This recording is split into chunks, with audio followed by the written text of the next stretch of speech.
नमस्कार प्यारे छात्रों, आप हैं Rajkumar Patel sir YouTube channel पर। हम पढ़ रहे हैं निर्धारणात्मक कक्षाओं हेतु मॉड्यूल। अब विद्यार्थी अभ्यास पुस्तिका को हम हल कर रहे हैं। आज हम कक्षा 9वीं की हिंदी पुस्तक का इकाई 2 का नाम है काव्यबोध। इस काव्यबोध इकाई 2 के प्रश्नोत्तरों को पूरा करेंगे। तो आइए शुरू करते हैं। सबसे पहले आप यहाँ देखेंगे छंद के बारे में यहाँ जानकारी दी गई है। ये यहाँ मात्राएं, उससे संबंधित पूरी जानकारी। इसके बाद यहाँ छंद के प्रकार दिए हैं। छंद के 2 प्रकार, मात्रिक छंद और वर्णिक छंद। इनकी पूरा डिटेल है। वर्णिक छंद के प्रकार कितने होते हैं और मात्रिक छंद में कौन कौन से आते हैं, दोहा, चौपाई, रोला इत्यादि, इनके बारे में पूरा जानकारी है। इसके बाद इस पेज पे आप देखेंगे, आगे पेज पे है यहाँ अलंकार। अलंकार के भेद दिए हैं, शब्द अलंकार, अर्थ अलंकार और उभय अलंकार। इनके पूरे डिटेल यहाँ दिए हैं। अलंकार के भेद यहाँ आपको दिख रहे होंगे। आइए हम प्रश्नों को हल करते हैं। सबसे पहले वस्तुनिष्ठ प्रश्न है। पहला है उचित विकल्प के सामने सही का चिन्ह लगाइए। पहला प्रश्न है काव्य के भेद माने गए हैं, तो काव्य के 2 भेद होते हैं। पहला विकल्प हमारा यहाँ सही होगा। दूसरा है शैली की दृष्टि से काव्य के भेद हैं, तो शैली की दृष्टि से काव्य के 3 भेद हैं। तीसरा है काव्य के भेद हैं, तो काव्य के भेद होते हैं दृश्य और श्रव्य काव्य, दृश्य काव्य और श्रव्य काव्य। चौथा प्रश्न है प्रबंध काव्य के प्रकार होते हैं। प्रबंध काव्य के 2 प्रकार हैं। आ नंबर का विकल्प हमारे यहाँ सही होगा। 5वां प्रश्न है कामायनी है। कामायनी एक महाकाव्य है। सा नंबर का विकल्प इसका सही होगा। 6वां प्रश्न है रस के बिना काव्य माना जाता है। रस के बिना काव्य नीरस माना जाता है। बा विकल्प सही करेंगे। 7वां है रस के अंग होते हैं। रस के 4 अंग होते हैं। आ नंबर का विकल्प सही है। 8वां प्रश्न है श्रृंगार रस का स्थायी भाव है। श्रृंगार रस का स्थायी भाव होता है रति। दा विकल्प सही है। 9वां प्रश्न है वाक्यम रसात्मकम काव्यम किसका कथन है। यह कथन आचार्य विश्वनाथ का है। बा नंबर का विकल्प इसका सही है। 10वां प्रश्न है विभाव अनुभाव संचारी संयोगादृश्य निष्पत्ति, यह सूत्र किसका है। यह सूत्र भरत मुनि का है। बा विकल्प इसका सही है। 11वां प्रश्न देखेंगे काव्य की शोभा बढ़ाने वाले तत्व कहलाते हैं। काव्य की शोभा बढ़ाने वाले तत्वों को हम अलंकार कहते हैं। 4 नंबर का विकल्प इसका सही है। 12वां प्रश्न है छंद के मुख्यतः कितने भेद होते हैं। छंद के 2 भेद होते हैं। यहाँ देखें आ नंबर का विकल्प सही होगा। 13वां प्रश्न है कौन सा छंद का प्रकार नहीं है। तो ये आ नंबर का जो देख रहे हैं आप दृष्टांत, ये छंद का प्रकार नहीं है। दोहा, चौपाई और सवैया ये छंद के प्रकार हैं। 14वां प्रश्न है छंद को पढ़ते समय आने वाला विराम कहलाता है। तो छंद में पढ़ते समय जो विराम आता है उसे यति कहते हैं। बा विकल्प को सही करेंगे। 15वां प्रश्न है अर्थालंकारों में चमत्कार किसके कारण होता है। तो अर्थालंकारों में चमत्कार अर्थ के कारण होता है। दा विकल्प को सही करेंगे। 16वां प्रश्न है जहाँ किसी शब्द की आवृत्ति एक से अधिक बार हो परंतु हर बार उसका अर्थ भिन्न भिन्न हो, वहाँ अलंकार होगा, वहाँ यमक अलंकार होगा। बा विकल्प सही है। 17वां प्रश्न है उपमा का अर्थ है। उपमा का अर्थ होता है सादृश्य या समानता। सा नंबर का विकल्प को हम सही करेंगे। आ और बा दोनों। 18वां प्रश्न है उपमा अलंकार के अंग है। उपमा अलंकार के 4 अंग होते हैं। बी नंबर के विकल्प को सही करेंगे। 19वां प्रश्न जिस व्यक्ति या वस्तु से समानता बताई जाए उसे कहते हैं, उसे हम उपमान कहते हैं। बा विकल्प इसका सही होगा। 20वां प्रश्न है मेघ आए बड़े ठन ठन बन ठन के सवर के पंक्ति में अलंकार है। इसमें मानवीकरण अलंकार है। 4 नंबर का विकल्प इसका सही है। आगे है रिक्त स्थान में सही शब्द लिखी। खालिस्तानों को हमें पूरा करना है। पहला है अनुभूति के पक्ष का संबंध कविता के खालिस्तान स्वरूप से होता है। यहाँ हम इस खालिस्तान में लिखेंगे आंतरिक। दूसरा है खंड काव्य में जीवन का खालिस्तान चित्रण होता है। एक अंश का चित्रण होता है। खालिस्तान में लिखा जाएगा एक अंश। तीसरा है महाकाव्य में जीवन का खालिस्तान चित्रण होता है। महाकाव्य में जीवन का संपूर्ण चित्रण होता है। चौथा है रस को काव्य की खालिस्तान बताया गया है। तो रस को काव्य की आत्मा कहा गया है। खालिस्तान में लिखेंगे आत्मा। रस के प्रकार खालिस्तान है, तो रस के 9 प्रकार होते हैं। खालिस्तान में लिखेंगे 9। 6वां है वीर रस का स्थायी भाव खालिस्तान है। तो वीर रस का स्थायी भाव होता है उत्साह। 7वां है रौद्र रस का स्थायी भाव। रौद्र रस का स्थायी भाव होता है क्रोध।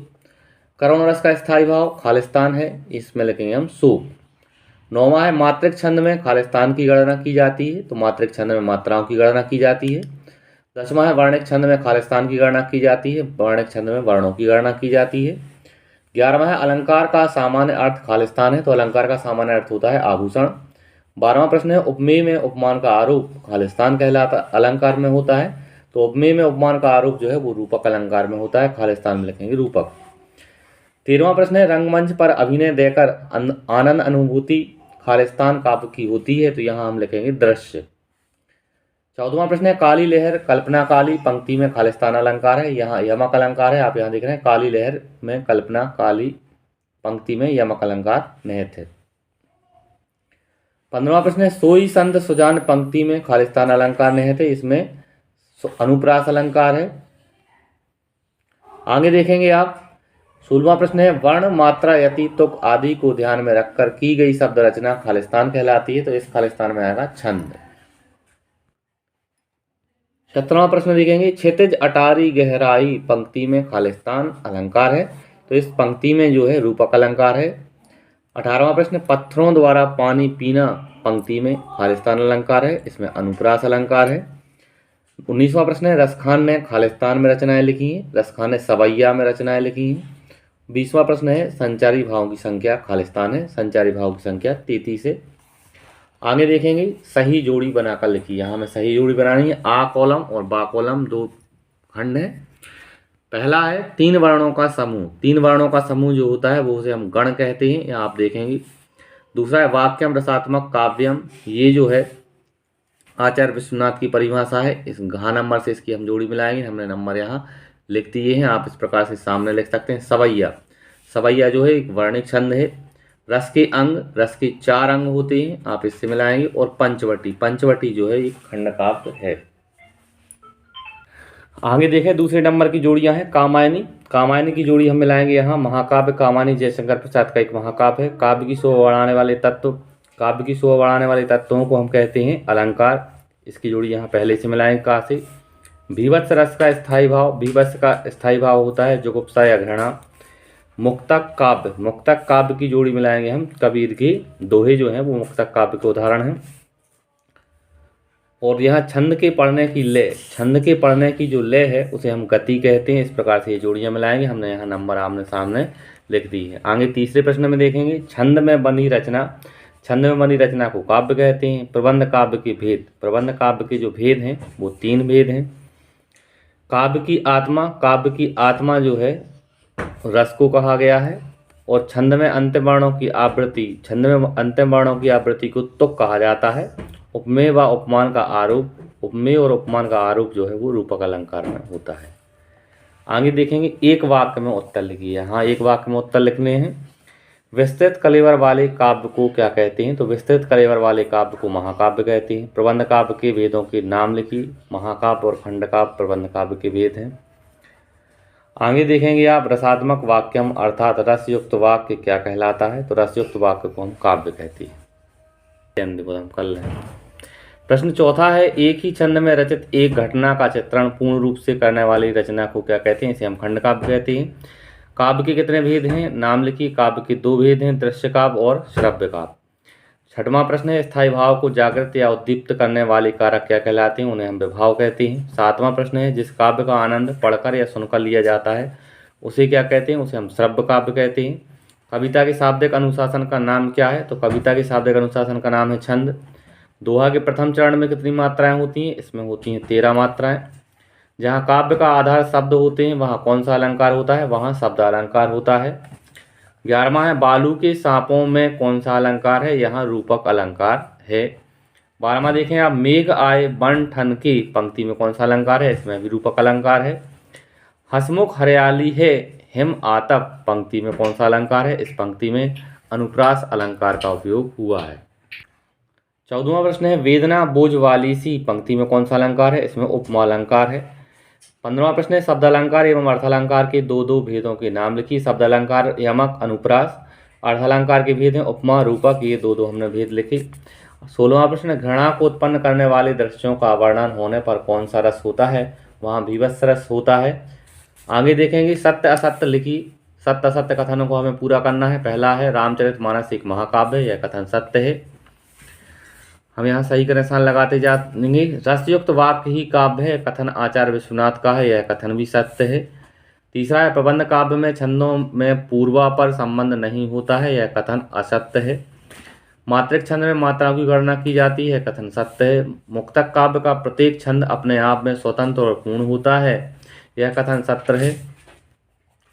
6वां देखेंगे हम महाकाव्य में एक ही सर्ग होता है, यह कथन असत्य है। खंड काव्य की कथा वस्तु विस्तृत होती है, यह कथन भी असत्य है। 8वां, खंड काव्य में अनेक सर्ग होते हैं, यह कथन भी असत्य है। 9वां, अलंकारों का अनावश्यक प्रयोग कविता के सौंदर्य को कम करता है, यह कथन सत्य है। आगे देखें, जिसके कारण मन में भाव जागृत होते हैं उसे आलम्बन कहते हैं, यह कथन असत्य है। 11वां, छंद को पढ़ने का प्रवाह लय गति कहलाता है, यह कथन सत्य है। छंद में अंतिम वर्णों की आवृत्ति तुक कहलाती है, यह कथन सत्य है। संकट सागर में रूपक अलंकार है, यह कथन सत्य है। और 14वां प्रश्न है, उपमा अलंकार में उप का अर्थ समीप है, यह कथन भी सत्य है। आगे देखेंगे हम लघुत्तरीय प्रश्नों को पूरा करेंगे। प्रश्न पहला है, पंडित जगन्नाथ के अनुसार काव्य की परिभाषा लिखी। इसका उत्तर है, रमणीयार्थ प्रतिपादकः शब्दः काव्यम, अर्थात रमणीय अर्थ को प्रतिपादित करने वाला काव्य है। आगे देखेंगे, काव्य किसे कहते हैं, उसके भेदों के नाम लिखी। परिभाषा है, काव्य उस छंदोबद्ध एवं लयात्मक साहित्यिक रचना को कहते हैं जो श्रोता या पाठक के मन में भावात्मक आनंद की सृष्टि करती है। काव्य के दो भेद हैं, श्रव्य काव्य और दृश्य काव्य। तीसरा है, प्रबंध काव्य के भेदों के नाम लिखी। प्रबंध काव्य के दो भेद, महाकाव्य के उदाहरण है रामचरितमानस, कामायनी। खंड काव्य का है सुदामाचरित और पंचवटी। आगे देखेंगे, मुक्तक काव्य के प्रकारों के नाम लिखी। पाठ्य मुक्तक और गेय मुक्तक, ये मुक्तक काव्य के प्रकारों के नाम है। 5वां है, रस किसे कहते हैं, रस के अंगों के नाम लिखी। परिभाषा है, किसी काव्य या साहित्य को पढ़ने, सुनने या देखने से पाठक या श्रोता या दर्शक को जिस आनंद की अनुभूति होती है उसे रस कहते हैं। रस के अंग हैं स्थायी भाव, विभाव, अनुभाव और संचारी भाव। आगे देखेंगे आप, 6वां प्रश्न है, रस के प्रकार एवं उनके स्थायी भाव लिखी। यहाँ हमने लिखा है, पहला रस है श्रृंगार, इसका स्थायी भाव होता है रति। दूसरा है हास्य, हास्य का होता है हास। तीसरा है करुण रस, करुण का स्थायी भाव होता है सुख। वीर रस का स्थायी भाव उत्साह, रौद्र का क्रोध। भयानक रस का भय, बीभत्स का घृणा, अद्भुत का विस्मय, शांत रस का निर्वेद। 7वां प्रश्न है, महाकाव्य और खंड काव्य में कोई दो अंतर लिखी। हमने यहाँ लिखा, महाकाव्य संपूर्ण जीवन दर्शन वर्णित होता है। दूसरा है आकार में बड़ा होता है। ये महाकाव्य की हमने 2 पॉइंट लिखी। खंड काव्य जीवन का एक पक्ष या घटना का वर्णित होती है और दूसरा है आकार सीमित होता है। 8वां प्रश्न है, मात्रिक छंद किसे कहते हैं, किसी एक मात्रिक छंद का नाम लिखिए। जिन जिन छंदों की गणना मात्राओं के आधार पर की जाती है उन्हें मात्रिक छंद कहते हैं। उदाहरण है दोहा, चौपाई, रोला, सोरठा आदि।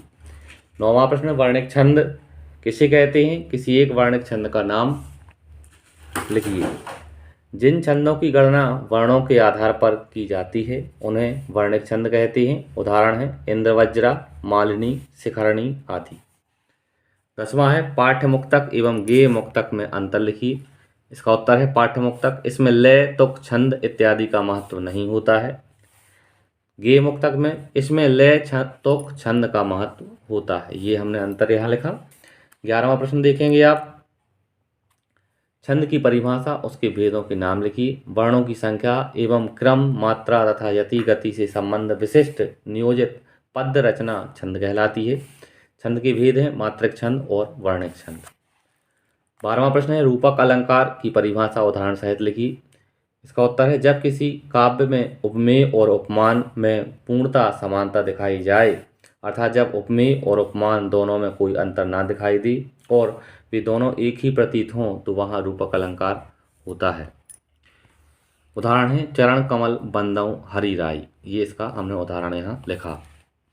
आगे देखेंगे आप, दोहा छंद की परिभाषा उदाहरण सहित लिखी। इसका उत्तर है, इसके प्रथम और तृतीय चरणों में 13-13 और द्वितीय तथा चतुर्थ चरणों में 11-11 मात्राएं होती हैं। उदाहरण है मेरी भवबाधा हरव, राधा नागरिक सोई, जातन की साई झाई परे, श्याम हरित तुति हुई।